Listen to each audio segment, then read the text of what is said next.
coup. Sheila, you saw the headlines there. We've all read the stories. The press said you are a prostitute. You say you are not. What are you? I'm not a prostitute. I'm an escort.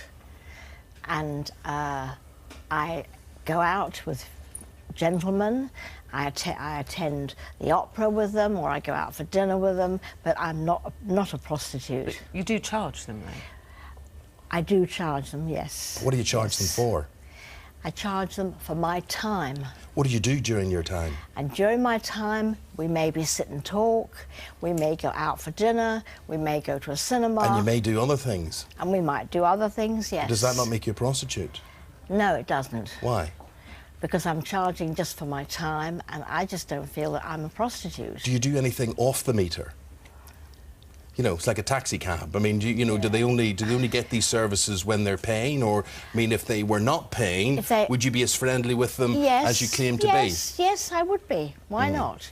Why not? I like the company of men because, you know, I've felt lonely. Why would you pose in your skimpies there for the yes? Just to show people that, you know, I can be quite sexy, and I enjoy it, and I'm not ashamed of what I do.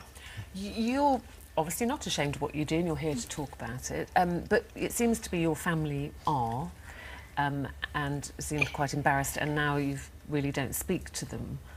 Did they know what you did before this all came out during Katie's time on The X Factor, or is this something that they've only just discovered? No, they didn't know anything about it, and it's not me not talking to them.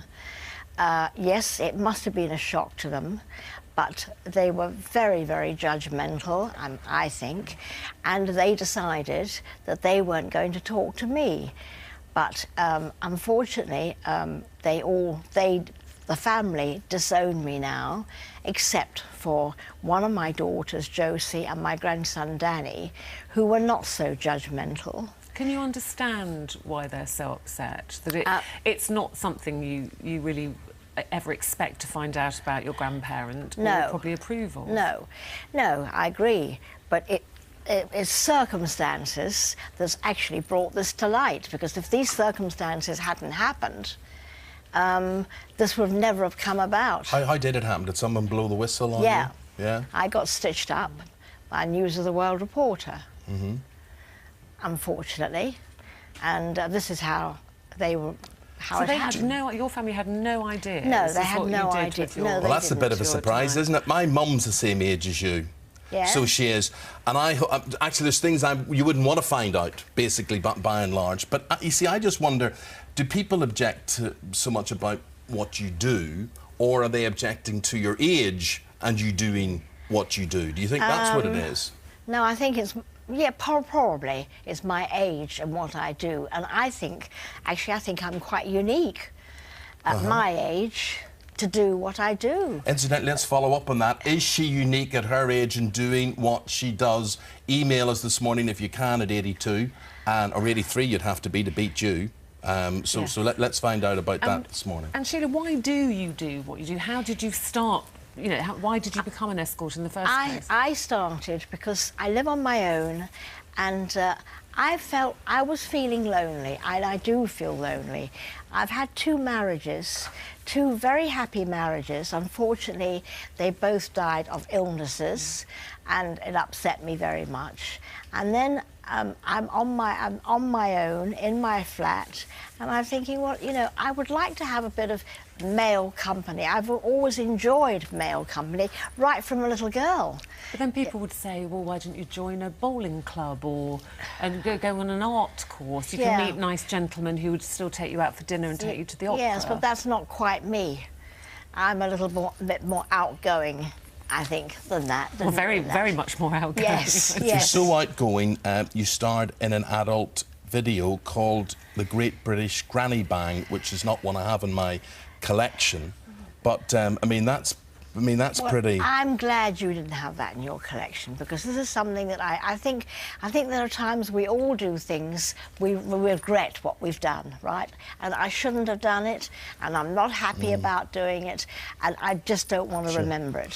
What about Katie? What effect do you think this has had on Katie's life and her career. Do you think you cost her the X Factor? No, I don't. Not at all. I don't think it cost her the X Factor.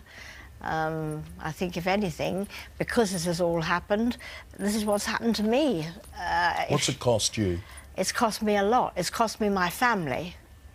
What would you say to that family watching today? You've tried to explain to us why you do what you do. Yeah. And I presume you would still like to be close the older you get to your family. And let's face it, everybody needs the family as they get older. Exactly. What would you say to them this morning? Well, I mean, I would say to them this morning, I love you all. They can't get away from the fact that I'm their mother, and I'm their grandmother, and I'm a great-grandmother, and I love them all. And I would just like to, we're coming into the new year. I would like to see one happy family. I would like to see them all talking to each other and being happy together, not bickering with each other and not, you know, complaining. And I would like eventually to feel that they will talk to me and they will give me the chance to explain If to that them. meant, for them to do that, if they asked you to stop doing what you're doing, would you do that to get your family back together? That's my private life, and I don't think that my private life has anything to do, really, with them. I really don't. But it has if you're someone like Katie, doesn't it? Because do you think you've disgraced her? No, I don't. I don't. Because this has all started, Katie joined the X Factor. And, you know, she went on, they went to the press. So rather than you affecting her and ruining her career, has she ruined your career? Yeah, absolutely. She has ruined my career. OK, Granny. Yeah, I'm afraid she has. But I still wish her well. I would like to say this, I love them all, and I wish her well, and I love her. And it breaks my heart to see, you know, my family being split up like this. And I just would ask them not to be so judgmental to me. OK. Well, you've made your case today, Sheila. Thank you very much indeed for talking to us, and we'll see what reaction we get to that. Thank you very much indeed. Thank you.